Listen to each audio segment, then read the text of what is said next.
السلام عليكم ورحمة الله وبركاته. داود ليدلكين باميل والبانا قد داونيسان عويسين وناكسن ساعدنا وحيسود دلستاكتي سيدي في نمو وهذا براتين إن داوتان وركي دونيدا أو ستار تي في دي كقيمة ذا وحانو ديار عاوة إذا لسعود سين دونا أنيقو محمد عثمان بدار وديار قروبة خدو بدا وركي يقو دور كرون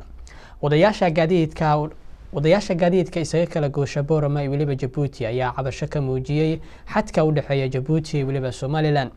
kulan ballaaran oo maanta isugu yimaadeen odayaasha dhaqanka gobolka Hiiraan iyo siyaasiyiinta iyo qaar kamid ah xubnaha ku dhaqan gobolkaasi ayay taageero u muujiyeen gudoomiyaha iyo waliba maamulka cusub ee dawladda dhawaan u soo magacaawday gobolkaasi Hiiraan madaxweynaha Somaliland Axmed Maxamed Siilaanyo ayaa maanta kulan la qaatay wasiirka Britain u qaabilsan ee qaaradda Afrika oo isagu ku sugan magaalada Hargeysa wasiirka ganacsiga iyo waliba maalgashiga Somaliland ayaa wuxuu faahfaahin ka bixiyay kulan magaalada Dubai oo kula yeeshay wasiirka dhaqaalaha ee dawladda Imaaraadka Carabta Ra'iisul Wasaaraha Soomaaliya Cabdiweli Sheekh Axmed ayaa maanta booqday garoonka diyaaradaha Madamaado ee ku yaala duleedka magaalada Kismaayo munaasabada si heer sare loo soo agaasimay oo lagu soo dhaweynayay gudoomiyaha jaamacadda Nugaal Professor Cabdirasaaq Lafoole waliba qaar kamid ah qurbo joogta u dhalatay gobolada Sool Sanaag Ceen ayaa maanta lagu qabtay magaalada Laascaanood qodobada dibadda warkayaga caawaad ku maqli doontaana waxaa kamid ah isku dhac weyn ayaa ka dhashay mudaharaadayaal iyagu ka soo horjeeda masjidka mudaharaadayaal iyagu ka soo horjeeda meel laga furay masjidka Al-Qudus ee ku yaala magaaladaasi Qudus warbixinadaasi wali warbixino kale ayaa warkayaga caawa ku maqli doontaan balse daawadayaal u diyaar garooba warkaasi oo fidsan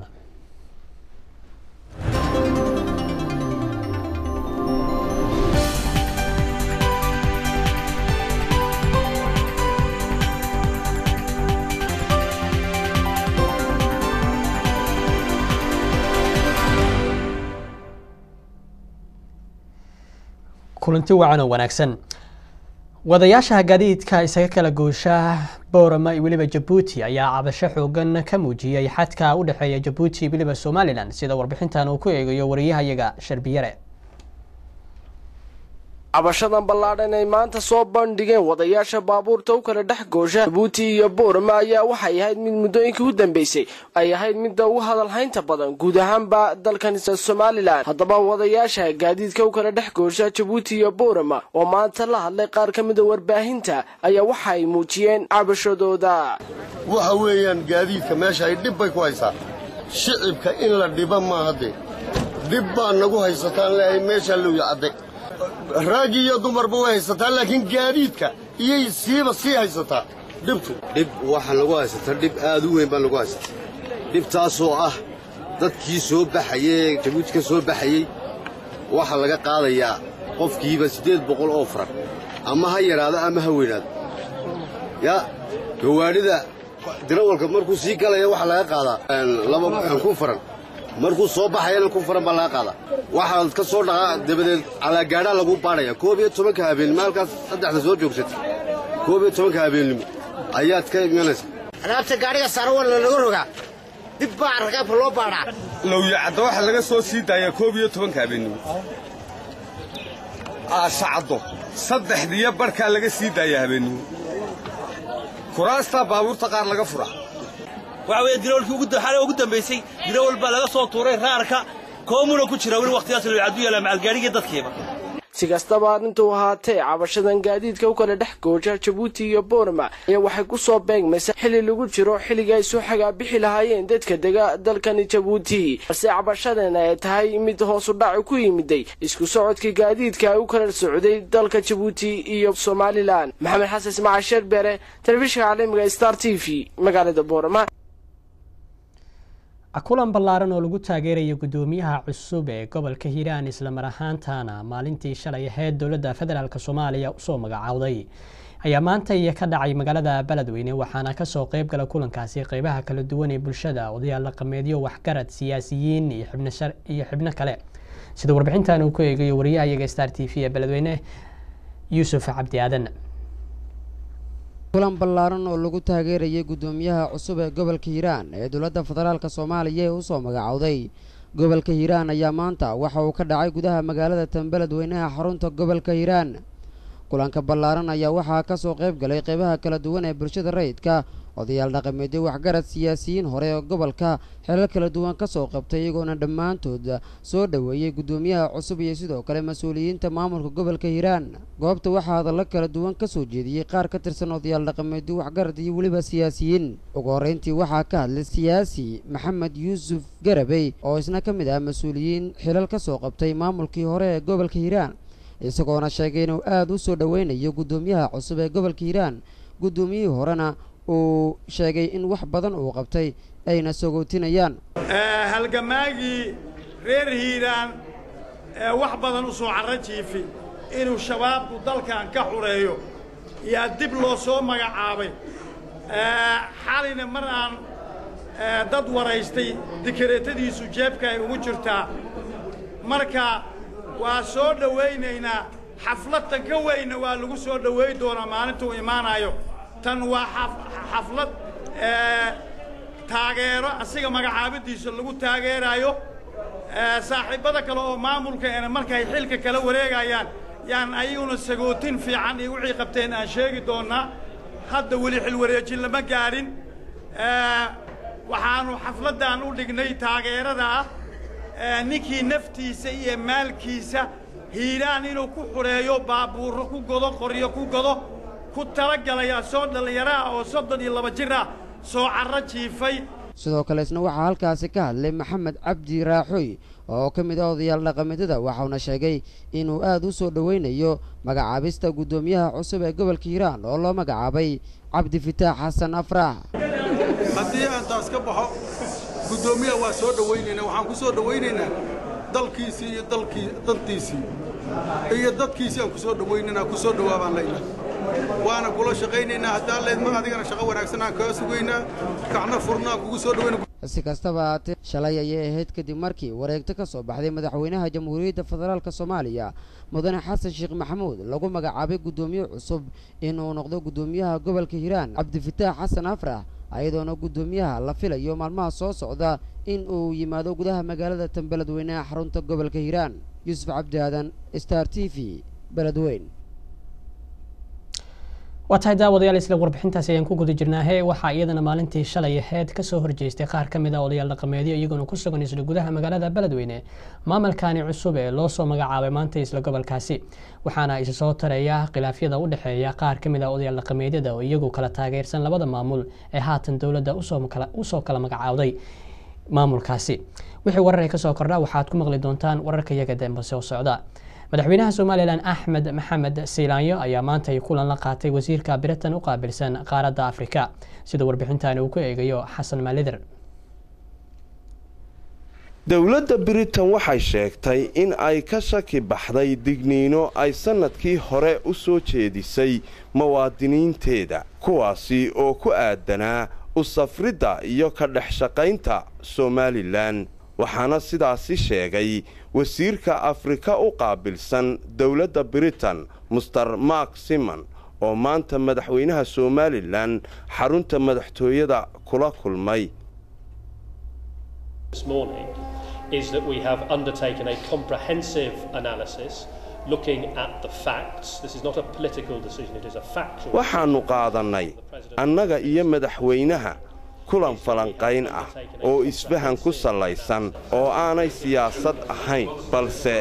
xaqiiq ah waxaanu qaadanay in aanu soo jeedinayno in si amni ah loogu safri karo Hargeysa iyo Berbera marka si gaara loo tilmaamo si caadi ahna way u bilaabmaysaa maanta ama berriba waxaanu aragnay in Hargeysa iyo Berbera ay yihiin amni ah sidoo kale Soomaaliland inteeda kalaba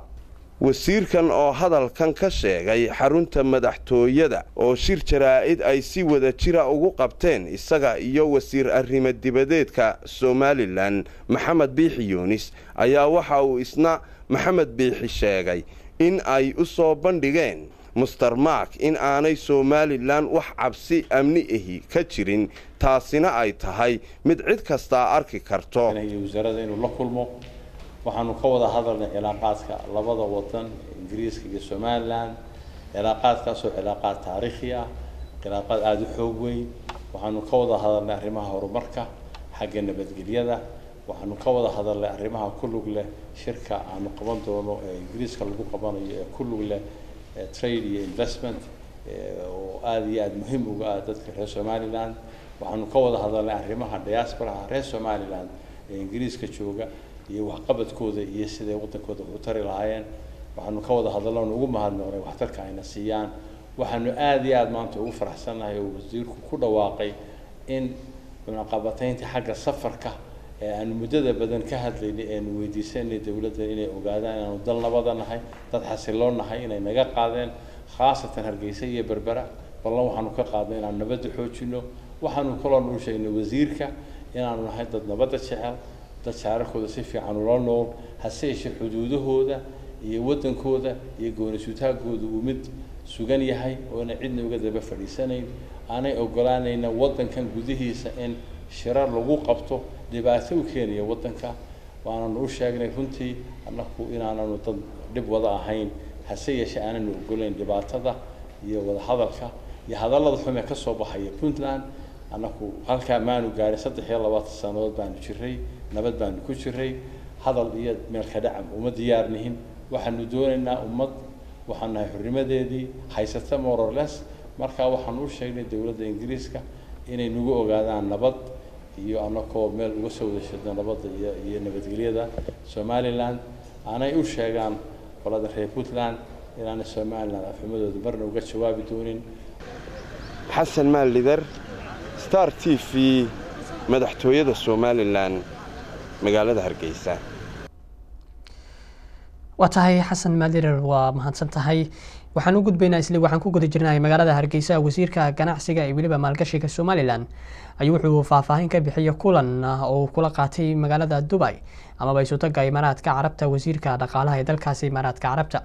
mar labaad waxa ay noo soo diray warbixintaani xasan maalidar oo Hargeysa ku sugan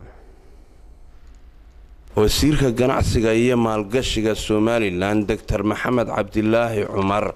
ayaa faahfaahin ka bixiyay safar uu dhawaan ku tagay dalka isku taga Imaaraadka Carabta halkaasi oo uu kaga qayb galay shir ballaaran oo ilaa 20 wadan ay ka soo qayb galeen wasiiradooda dhaqaalaha waxaana Somaliland uga suurta gashay sida uu sheegay wasiir Maxamed Cabdilaahi sidii ay Somaliland maalgashi loogu sameyn lahaa khayraadka ku duugan waxaanu yidhi shirkaasi waxaa noo suura gashay inaanu la wadaagno ka qaybgalayaasha dalalka wasiirada ka soo qayb galay shirka inaanu la wadaagno arrimaha khayraadka dabiiciga ee Somaliland leedahay haday kalluun tahay haday tahay macaadinta kale dhulka ku jirta iyo batroolba haday tahay xagga beeraha haday tahay xagga dadka skillka ee aqoonta leh ee dalkan leeyahay iyo guud ahaan arrimaha dalkan dhaqaalihiisa iyo maalgashigiisa kor u qaadi kara waxaa halka shirka nooga soo baxay in wadamo fara badan iyo sharaa'ig fara badan ay jiraan oo aad u daneynaya in ay dalkan Somaliland ay maalgashadaan taasina waxay noo suura gashay inaan markaa ka hadalno siyaasadda maalgashiga ee Somaliland ku wajahan soo jiidanaysa soo dhaweynaysa in maalgashi fara badan dalkan la geliyo intii aan joogay dalka Imaaraadka waxa kale oo ii suura gashay inaan kulan khaas ah aan la yeesho anigii wafdigaygiiba wasiirka dhaqaalaha ee dalka Imaaraadka ninka la yiraahdo Mr. Sultan Mansouri oo aanu ka wada hadalno cilaaqaadka xagga ganacsiga ee labada dal wada hadalkaygina waxa nuxurkiisu ahaa ka soo baxay laba qodob qodobka hore ah Somaliland oo ka dalbatay wasiirka in shir weyn oo ganacsiga iyo maalgashiga ku saabsan aanu ku sameeyno dalka Imaaraadka Carabta dawladdiisa iyo wasaaraddiisuna ay gacan naga siiso oo waqtiga ku haboon aan isla eegno iyo meesha ku haboon ee lagu qaban karo oo aan ku soo bandhigi doono khayraadka dalka leeyahay iyo sida aan maalgashi ugu jeelanahay uguna diyaarnahay in dawladda Imaaraadka iyo dawladda kale ay halkan galiyaan arrintaasi waan isla afgaranay wasiirka waqtigeedii iyo arrimaheedii farsamada ayaanu iminka ka shaqeynaa arrinka kale ka soo baxay wada hadalkayga waxa weeye in ay Somaliland aan ku yeelano halka xafiis xagga ganacsiga horumariya iyo maalgashiga oo Somaliland leedahay oo aan ku yeelano dalka Imaaraadka si taas markaa ay u dhiirigeliso oo u dardargeliso cilaaqaad xagga ganacsiga iyo maalgashiga oo labada geesood sharaa'igooda iyo kambariyadooda iyo bacmistarkoodaba dhex mara aad baan ugu faraxsanahay labada qodob inay noqdeen qodob aan isku fikrad ka noqonay labada geesoodna ay soo dhaweeyeen fulinteeda iyo farsameynteeda iyo hirgelinteeduna ay tahay arrin wasaaradda ganacsiga iyo wasaaradda kale dhaqaalaha ee dalka Imaaraadku ay ka hawlgalayaan haddii alla yiraahdo. xasan maalidar Star TV magaalada Hargeysa. واتهاي قياري هالك وركاس وذا كجي ماني وتيفيجا عالمي ستار تي في حرونتي سدحية لندن ولو عنكو قد جرنا قد بدي يدا هدي أنو قد بنا دنكاسي كيسمايو رئيس الوزراء الصومالي عبد الولي الشيخ أحمد أيا ويدي قدام بيسوكو سقنا مقالة كيسمايو وحنا ما انتي بقد قرون كما دماده يكويا لدولت كمقالة كيسمايو هالكاسو تببر وقصة عيدما كتيرسان وكوا مامل كجوبلان iyo xarunta jaamacadda Kismaayo oo ay ku jiraan qaar kamid ah ciidamadii ku sugnaa deegaanka Goobweyn oo shalay loo soo xareeyay ama lagu soo xareeyay madaxweyne ku-xigeenka koowaad ee maamulka Jubba Generaal Cabdullaahi Sheekh Ismaaciil Fartaak ayaa uga warbixiyay wafdiga ra'iisul wasaaraha ciidamada uu tababarka ugu socda duleedka magaalada Kismaayo isagoona sheegay in ciidamadani ay ka qayb noqon doonaan ciidamada booliska nabad sugidda iyo waliba ciidamada kale ee militariga loogu talagalay ra'iisul wasaaraha oo la hadlayay ciidamadii goobta ku sugnaa ayaa ugu hambaliyay dadaalkooda isagoona ku booriyay in dalkooda iyo waliba dadkooda ay ka difaacaan cadawga isla markaana ay ka soo baxaan waajibaadkooda ciidamnimo intaasi kadib ayuu ra'iisul wasaaruhu booqday xarunta jaamacadda Kismaayo wuxuuna halkaasi kula kulmay ciidamadii ku sugnaa Goobweyn ee shalay la soo xareeyay madaxweyne ku-xigeenka koowaad ee maamulka Jubba Cabdullaahi Sheekh Ismaaciil Fartaak oo ugu horeyntii goobta ka hadlay ayaa sheegay in ciidamadani ay ka qayb yihiin ciidamada xoogga dalka Soomaaliya ee al-shabaab kula dagaalamay jubbooyinka balse waxa uu sheegay in ay banaanka uga maqnaayeen xurguf siyaasadeed awgeed wuxuuna guul ku tilmaamay soo laabashadooda ra'iisul wasaare Cabdiweli oo goobta ka hadlay ayuu ku amaanay Cabdiweli ciidamadani go'aanka ay ka qaateen oo ah in ay dib ugu soo laabtaan isagoona sheegay in muddo dheer ama muddo yar kadib ay ciidamadani ku biiri doonaan ciidamada kale xoogga dalka Soomaaliya loogu talagalay inkastoo ay wali soo xaroonin qaar kamid ah ciidamadii ku sugnaa deegaanka Goobweyn ayaa waxa wali halkaasi ku sugan Cornel Barre Aadan Shire Barahiiraale iyo waliba ciidamo kale kuwaasoo aan wali soo xaroon balse ay sugayaan maamulka Jubba inay soo dhiibaan isla markaana ay ka mid noqdaan maamulkaasi Jubba munaasabada si harsara loo soo agaasimay oo lagu soo dhaweynayo gudoomiyaha jaamacadda Nugaal Professor Cabdirasaaq Lafoole ee waliba qaar kamid ah qurbi joogta ka soo jeeda gobolada Sool Sanaag Ceena ayaa lagu qabtay magaalada Laascaanood sida warbixintan uu ku soo diray wariyaha iyaga ee Laascaanood Mukhtaar Cabdi Jaamac munaasabad si harsara loo soo agaasimay oo lagu soo dhaweynayo gudoomiyaha jaamacadda Nugaal Professor Cabdirasaaq Lafoole iyo qaar kamid ah qurbi joogta u dhalatay gobolada Sool Sanaag Ceena ayaa lagu qabtay hoolka shirarka ee jaamacadda Nugaal ee magaalada Laascaanood xafladan ayaa waxaa ka soo qayb galay culimaaddin aqoon-yahan waxgarad ardayda jaamacadda Nugaal iyo marti sharaf kale oo tiro badan ugu horeyn waxaa halkaasi ka hadlay Aadan Cali Nuur isagoo soo dhaweeyay wafdigan uguna baaqay sidii looga qayb qaadan lahaa horumarka jaamacadda Nugaal isagoona sheegay in hadda jaamacaddu ay marayso meel wanaagsan waxayna halkaasi ka hadlay qaar kamid ah qurbo joogta oo la ilmeeyay dhalinyaro inta leeg oo waxbarasho u diyaara kelmadaydu wacdiga waa laga mudnaa culimadu waa joogta laakiin insha Allah ta'ala waxaan isleeyahay ilaahay inaan xasuusinaa waa wax aad u weyn waa wax nafta ina ku jirta la xidhiidha oo naftan ina ku jirta waxay u baahan tahay quud say soo qadaysay maanta jirka cuntada soo siinay naftuna waxay u baahan tahay cuntadeeduna waa ilaahay ka boqda subhanahu wa ta'ala إلهي وحده سبحانه وتعالى واتقوا الله ويعلمكم الله ما دام أن أرضينا هاي وحبر شدوننا وحبر شد مستقبل كرر من آخرة يمد الدنيا إلهي وحده سبحانه وتعالى واتقوا الله ويعلمكم الله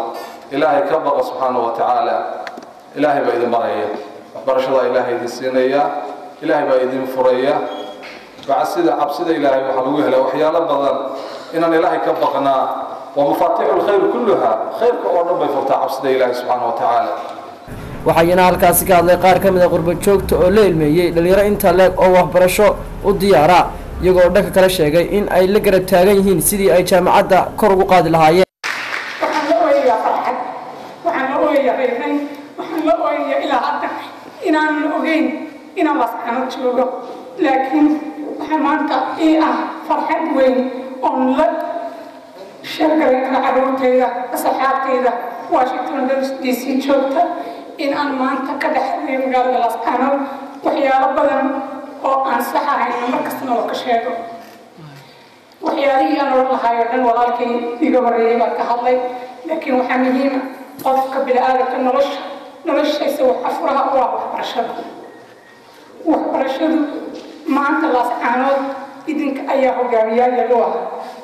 inankaasaa madaxweynaha gabadhaas umaysan noqonaysa idinka ayaa nolosha Laascaanood ama soo sanaagacayn ama Soomaaliya wax ka bedeli kara waa inaydan ku tashan inaad dibadda aadaan waa inaydan ku tashan horumarka aan gaarin wuxuu ku xiran yahay intee shaqo abuurtay intee isbitaal dhistay intee muxuu ahaa waxqabad intee wax soo saartay Soomaaliya oo dhan aad intaan magaalada soo aadin intee ma garanaysa wax Soomaaliya soo saartay ma garanaysa korontada ku hadlayna dad baa soo saaray Soomaaliya ku jire maya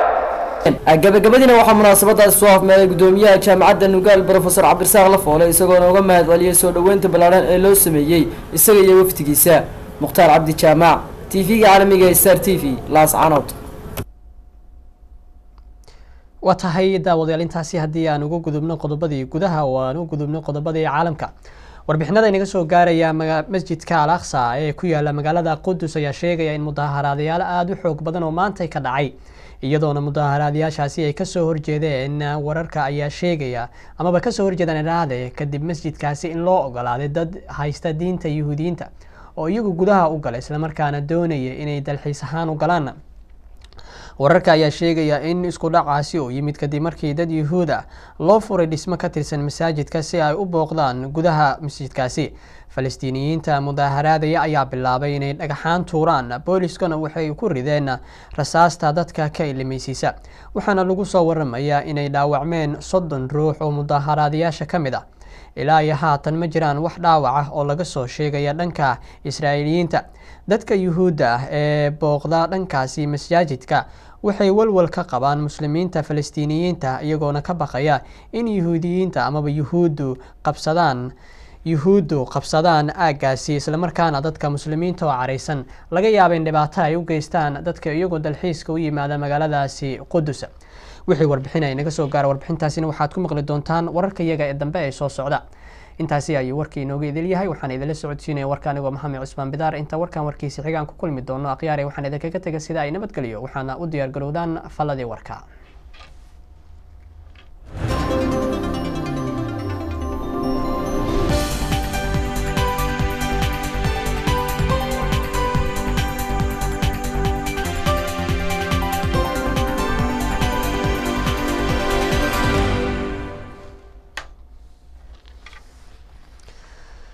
watahay daawadayaal habeen wanaagsan meel walba aad joogtaan idilkiinba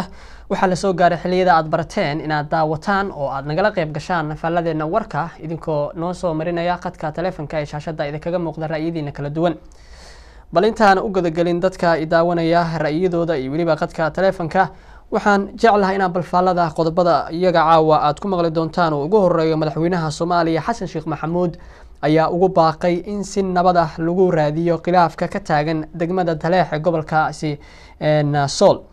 waxa wararka inaga soo gaaraya isla degmadaasi Taleex ayaa sheegaya in ciidamo ka socda Somaliland ay la wareegeen maalintii shalay ahayd taasoona cabsi iyo waliba baqdin xoog leh ay ka qabaan dadka deegaanka ku nool wuxuuna madaxweynaha ka codsaday in labada dhinacba ay dejiyaan isla markaana miiska wada hadalka isugu yimaadaan sidoo kale madaxweynaha ayaa sheegay inuu ka walaacsan yahay xaaladda ka soo cusboonaatay magaaladaasi Taleex isagoona sheegay in laga soo daalay khilaaf iyo waliba dagaalo aan loo baahnayn lagana wada shaqeeyo sidii shacabka Soomaaliyeed meel walba ay joogaan ay khilaafkooda u xalin lahaayeen iyo waliba aragti kala duwanaansho oo sheegay inaanan lagu bedeli karin xabad balse lagu bedeli karin miiska wada hadalka isugu yimaadaan warbixintan oo dheer waxaan jeclaa daawadayaal inaan dib aan idin xasuusiyo isla markaana dib aan ugu soo laabto balse waxaan jeclaa warbixinta kale xiisaha leh inaan bal idin dun maro oo ah wayadu dambeysay waxaa jiray baarlamaanka Soomaaliya ee dalka Soomaaliya muran ka dhex taagan xildhibaanada baarlamaanka Soomaaliya marka ay timaado fasaxyada ay qaadanayaan taasoo baarlamaanku maantay oo arbaco ah qabsoomi waayey markii imaan waayeen xildhibaano fara badan oo la sheegay inay ka maqan yihiin gudoomiye ku-xigeenka koowaad ee baarlamaanka Jilani Nurikar ayaa ka hor sheegay tiro xildhibaan ah oo maantay soo xaadiri waayay kulanka ah maalintii saddexaad oo u dhameystirmi waayay kooramkii la rabay inuu ka furmo kulanka baarlamaanka Soomaaliya taasoo ku ah caqabad xoog leh in baarlamaanka Soomaaliya markay timaado inay ka doodaan mooshin amaba waxyaalaha golaha wasiirada ay soo gudbiyaan warbixinta kale iyaduna aan doonayo inaan idin dulmaro intaan qadka telefoonka aan u galin daawadayaal kulan ay ka qayb galeen xildhibaano iyo waliba wasiirro ka tirsan dawladda Soomaaliya odayaal ganacsato salaadiin nabadoon culimaadudiin ururada bulshada haweenka iyo waliba dhalinyarada laguna taageeraya maamulka Shabeelle State ayaa maantay lagu qabtay magaalada Muqdisho waana maamulkii ugu dambeeyay cusub ee laga dhawaaqo magaalada Muqdisho hadaba waxaan doonaynaa aragtida dadweynaha iyo waliba maamulada cusub oo maalinta ka sii dambaysa isa soo taraya warbixinta ugu dambaysa waa kulan oo wasiirka boostada iyo waliba isgaarsiinta dalka uu la qaatay mas'uuliyiin ka socday shirkadda isgaarsiinta ama shirkadaha isgaarsiinta bixiya internetka howlgala magaalada Muqdisho xilli hawada ay ka maqan yihiin internetkii qaybaha telefoonada laga isticmaali jiray kadib amar ka soo baxay kooxda al-shabaab ay ku amreen inay joojiyaan gabi ahaanba khadkaasi internetka ee telefoonada bal waa tahay intaanan kulamadaasi amaba wararkaas oo idil aanan idin soo gudbinin iyo qoraaladooda iyo faahfaahintooda intadaba waxaan jeclaa bal daawadaha ugu horeeya nasiibka u yeeshay raba inuu ka faa'iideysto ra'yigiisa bal inaan soo dayo daawad haddii aad maqasho السلام عليكم. عليكم السلام ورحمة الله وبركاته. مقعد هالكادي قصة وعي سابين ونكسن صاحب. ونكسن وعن وكاسة وعيا مدلك بلجيم خاصة مقالة واحد من الجيرة براسلس بقى كان واحد أحمد داليلا. وان قرتي أحمد قاس وان كسلامي يا وان حكوا رنتا من فلا وركة. يا أكو حرنا هذا مرة برا ودتي في ناس توصل وحرنا هذا موضوع عن السيارة الرماها عن مارك سومالي يحكي صعبة. نيو نورت أدب ما سنتي حاجة تي في عن معمول كي كاميريستا يدي قد استوديو كفرديو برنامج كده دينيو أرنك أنا كهذا شيء سري سومالي لاني بلان نمقرن السارتو أرن آب بعد أن أدب بدنو ومدة سومالي إيه كوالا نحضي أنت دبك كله أو سده لواتن كسنة هاي وادر كونفورت لكن هذا واحد الموضوع إنك يو خوي يعني ما عرفت حاجة ما عرفت باش هذا واحد كرنت هاي لكن دتك سومالي عندي لا حنبط يديك هاتوا لوسو دالي waxaa ku dhimanaya maana wax ku dhalamayaan dhibkana kulli anaga hadda soo daalay kulli ummadda kay sii daalin xilli dhig Soomaalida sii daadiyo ama ummad Soomaali dhul isku qabsatan lama joogo maanta sidaan aan danaheena Soomaaliyeed aan uga tashanahay ummadda Soomaaliyeed ay raadinaysaa walaalaha Somaliland iyo walaalaha Puntland si maarta wada hadal iyo walaaltinimo wax ku xaliyaan tadbus kursi waxaan anaga koonfur isku dhameynaa ama dhibaatada aan maarta nagu ragaada 23 sano oo ninkii ku dhashay maalintii xambadii maxamed siyaad bardalka laga saaray hadda wax dhalay aan laga dhacsiin karin dawladnimo iyo qaran iyo sidii aan laga dhacsiin karin marka waxaan dhilahay waa waxa kaliya aan ku faano Somaliland iyo Puntland waa in dalka Soomaaliya hadda aan ku faano qaasatan gobolada nafdoon oo heykal dawladnimo oo calaamad u yihiin oo hadda Soomaaliya in budugid u hay maanta in qaranka Soomaaliyeed iyo ummadda Soomaaliyeed marka ka daayaan dhiiga iyo colaadda iyo waxa TV-ga la isku marsiinayo madaxweynaha Soomaaliya maanta waa ka hadlay soo dhaweynaya Xasan Sheekh Maxamuud maanta waa ka hadlay arrinka annagana hadda waa ka hadlayna haddana shacabka Soomaalida qurbo joogta ahayd hal laga daayo dadka barakicinta iyo dhibaatada iyo waxa sarbuusiga lagu tilmaamo hadday maqlayaan mujtamaca Soomaaliland iyo mujtamaca Puntland wax wada hadal lagu dhameeyo qoriga hala dhiga qaranka hala qaado xilliga Soomaaliya waxa la doonayaa isku tanaasulay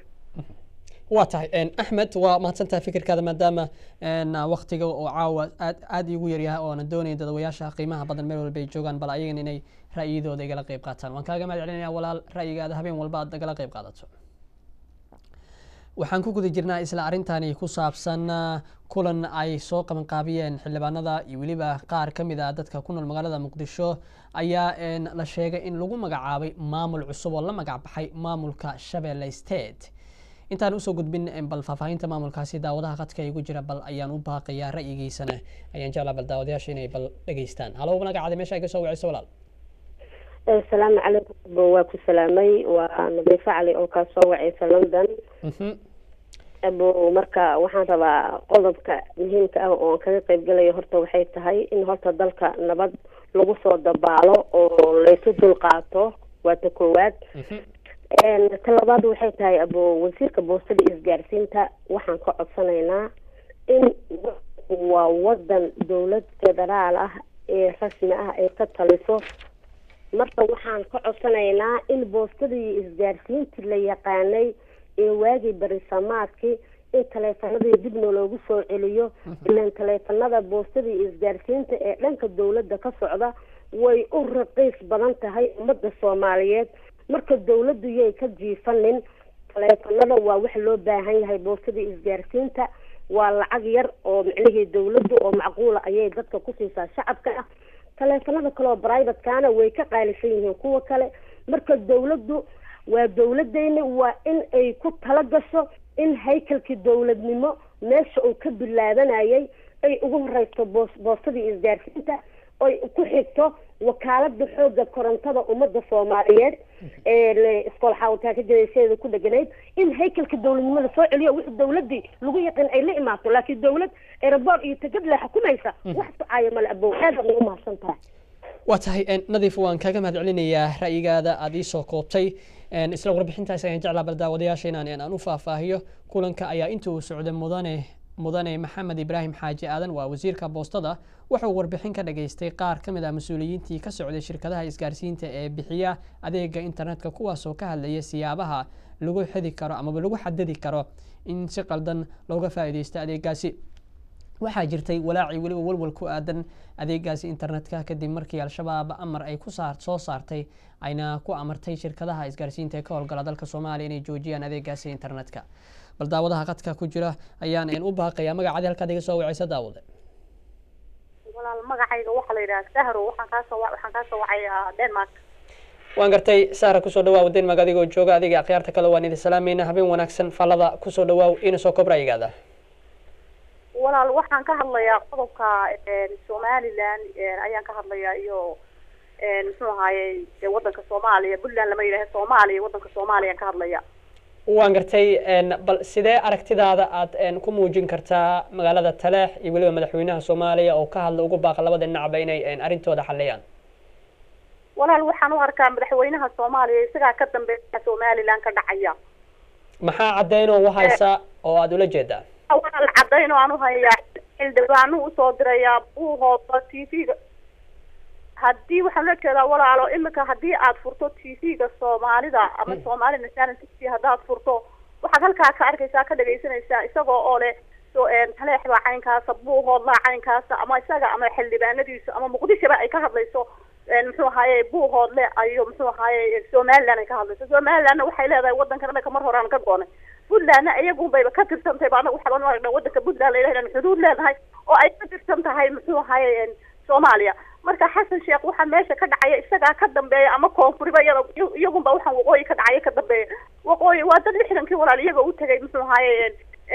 muxuu ahaayay koonfur isla markaana hadday Puntland yihiin iyo hadday xamar yihiin anagu koonfur uun bay dadka inooyi laakiin dadka wadanka degan waa dad reer Somaliland hadday heshiinayaan haddii muxuu ahaayay ay wax wada qabsanayaan haddii ay kala tagayaan waa dad isku hela aanba kala go'aynin si wada laakiin waxa dadka ku shiday ee dhibaatadu ka imanaysa waa Muqdisho ee gacanta ku dhajirta ee aan faraha ka qaadaynin nabadda wadankaas Soomaaliya inuu tahay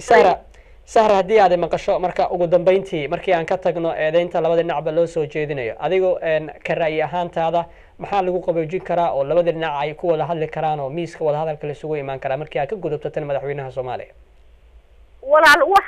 waxay ku wada hadli karaan dadka walaal waa dad walaal ah laakiin xasan sheekh ayaanba ogoleynba Soomaaliya in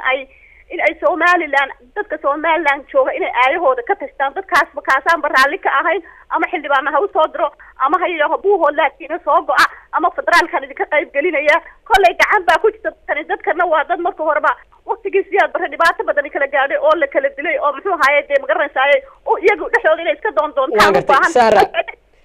Sahra waa ugu dambeyntii fursad labaad ayaan ku siinayaa maadaama ay qabsatay Somaliland magaalada Taleex ay gacanta go'aanteeda haatan la wareegtay labada dhinacba isku haystaan in midka kale oo ka tirsan tahay isla deegaankaasi sidee u aragtaa qabshashada Somaliland ee qabsatay Taleex mid wax ka soo kordhin doonta dadka ku nool ay soo dhaweyn doonaana mise mid colaad dhex abuuri doonta labada dhinacba Puntland iyo Somaliland ma walaal dadka Taleex degan waa dad reer Somaliland ma aha dad meel kale ka jimid meeshana dawladda tagtayna waa dawlad Somaliland dadkaasna wixii de magarasa shacabku haddii ay wax tirsanayaan waa la wada hadlaya iyagana somaliland waxooda dhamaysanaya laakiin gacanta shisheeye muqdisho ka imanaysa taasaan u diidanahay anagu waa tahay nadi sahra aad baan kaaga mahad celinayaa walaal adoo mahadsanoo denmark kaga soo wacay ra'yigaadan ii soo gudbisay daawadayaasha kale ayaan jeclaa bal ra'yadooda kala duwan wararka caawa aan akrinaynay in iyaguna ay nagala qayb qaataan inkastoo qodobkaasi uusan ku saabsanayn taleex oo keliya uusan ahayn balse ay tahay qodobo aad u muhiim badan oo kamid yahay kulan wasiirka boostada oo kaga hadlayay isgaarsiinta oo isaguna ka dhacay magaalada muqdisho inkastoona aan waqti aan u hayn caawa qodobada inaan idiin faahfaahiyo daawadayaashana aad ay u xiiseynayaan qodobada caawa aan ka hadalnay bal daawadaha ku xiga ayaan u baaqayaa ra'yigaada ayaan doonayaa saaxiib iyo meesha iga soo wacayso halo magacaadi meeshaad iga soo wacayso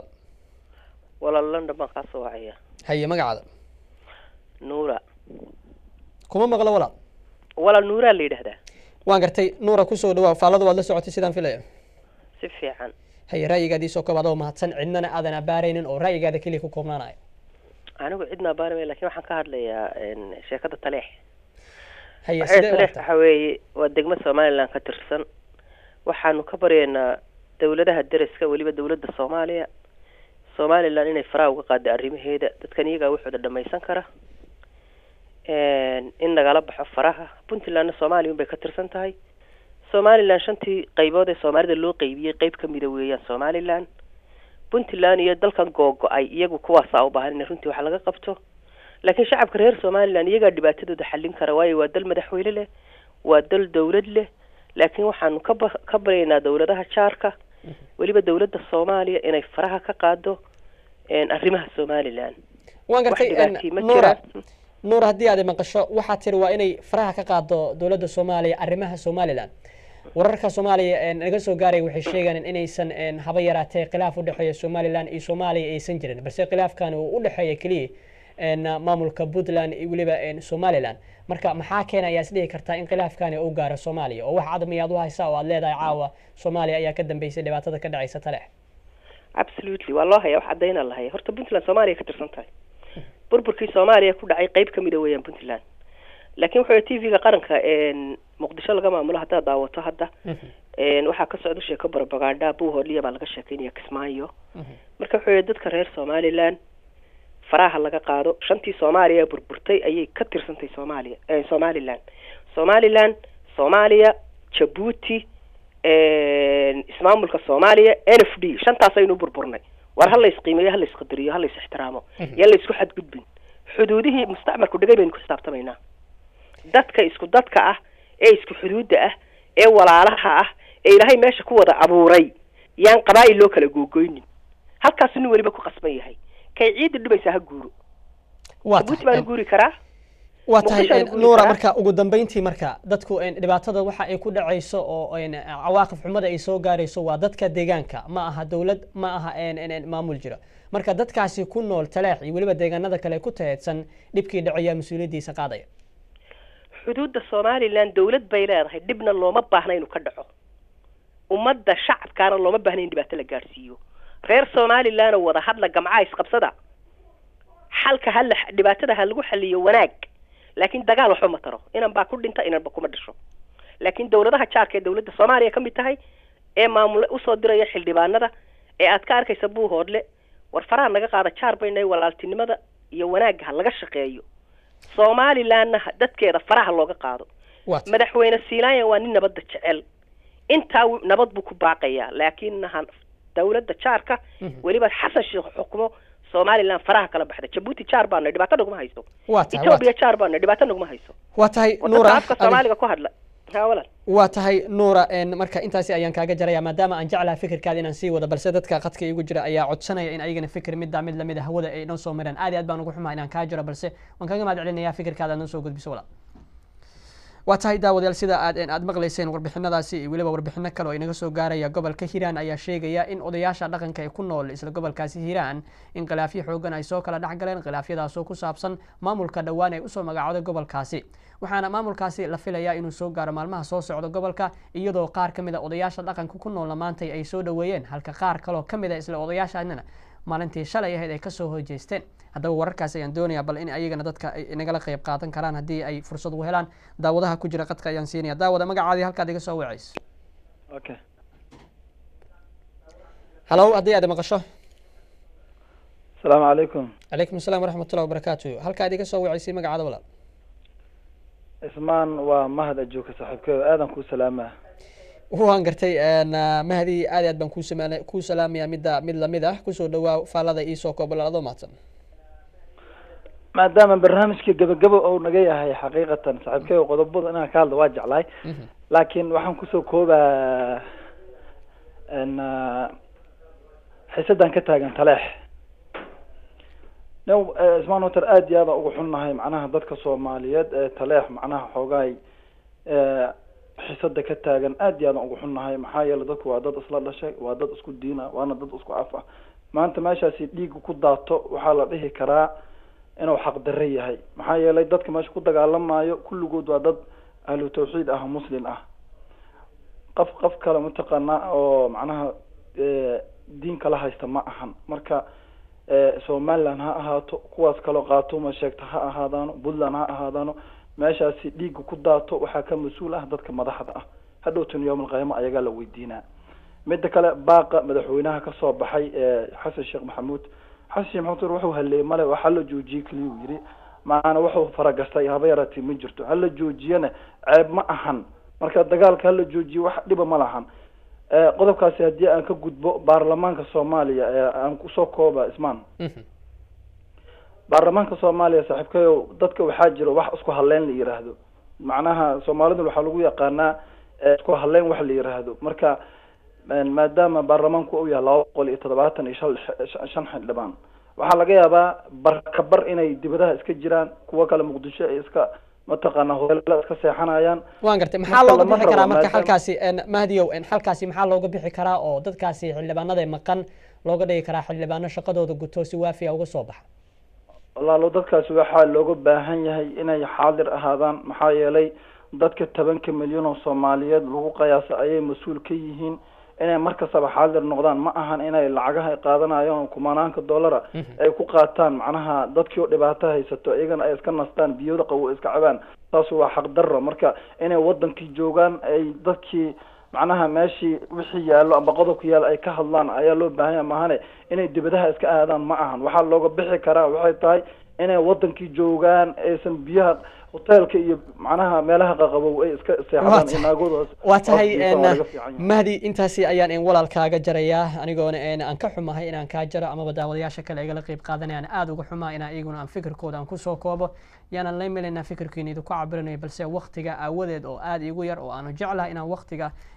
aanu la wadaagno dadka iyagu runtii aad ku tirada badan oo qadka telefoonka soo buux dhaafiyay ra'yigoodana jecelaynay inoo soo gudbiyaan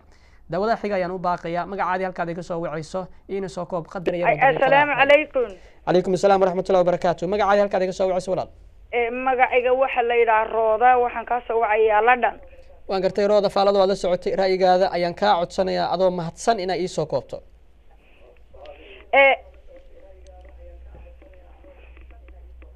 hooyo waa ku soo koobaya waxaan ku leeyahay assalaamu calaykum waraxmatullahi wabarakaatu waxaan ku leeyahay jiro jooga insha Allah waxaan ku leeyahay hooyo waxaan ay anigu hooyo Soomaaliyeed hooyo Soomaaliya way isku hal Soomaaliya gumaysigii waa ka tagay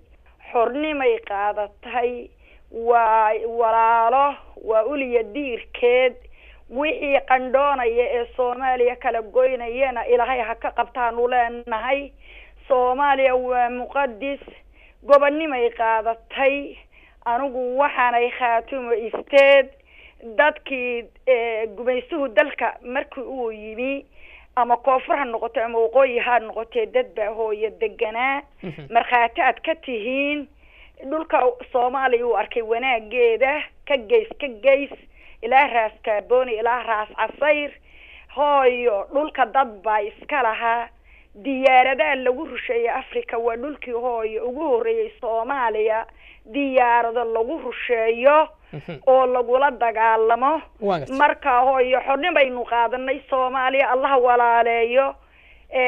xumaatada ka dhacaysa Sool iyo Sanaag iyo ayna waa gardaro xaqayna tagi khaatumo isteed waa soomaaliya calankii soomaaliya isteetaa oo lagu dilay waxaana leenahay ka naxow nafta waa dalkana male isaaq dalka male walaal waxaan kaa codsan lahay walaal rooda waa mid rooda haddii aad maqasho waxaan kaa codsan lahay daawadayaasha kale ee daawanayna aan ka raali gelinayaa inay naga reeban tahay in wax qabiila aan tafakirno balse ra'yigaadii koob adoo mahadsan waan ka xumaynaa magac qabiila aad xigato hooyo xasan sheekh waa maqlaynay xasan hooyo waad mahadsan tahay jazakallah khayr xasan waan maqlayay madaxweynaha soomaaliya ha jiro oo ha joogo wanaaguu rabaa nabadgelyaduu rabaa waxaan leeyahay baarlamaanka soomaaliyana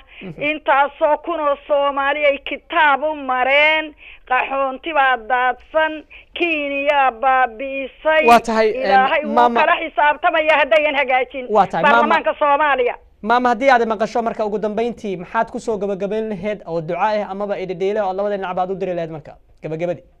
waxaan kusoo gabagabaynayaa nabadgelyada ha laga shaqeeyo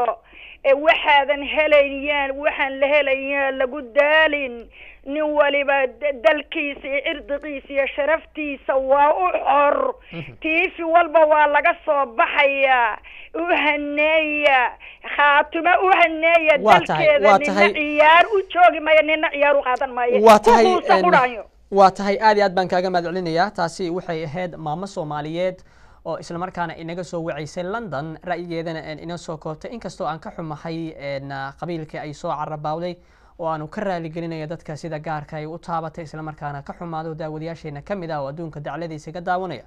waxaa mar labaad iyo mar saddexaad aan ka raali gelinayaa gafkaasi mid kamid ah daawadayaasheena u dambeeyay oo uu sameeyay si qalada isla markaana ay ka raali gelisay ugu dambeyntii oo anigoo Maxamed Cusmaan oo barnaamijkii daadiyaha ahaana aan ka raali gelinayno daawadayaashii daawanayay oo arintaasi si xumaana u fahmay waan rajaynaynaa in daawadayaasha kale